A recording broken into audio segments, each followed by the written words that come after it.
வழியை கர்த்தருக்கு கொடுத்து விடு, அவரையே நம்பியிரு.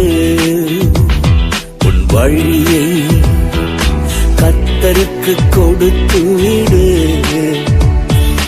அவரையே நம்பியிரு.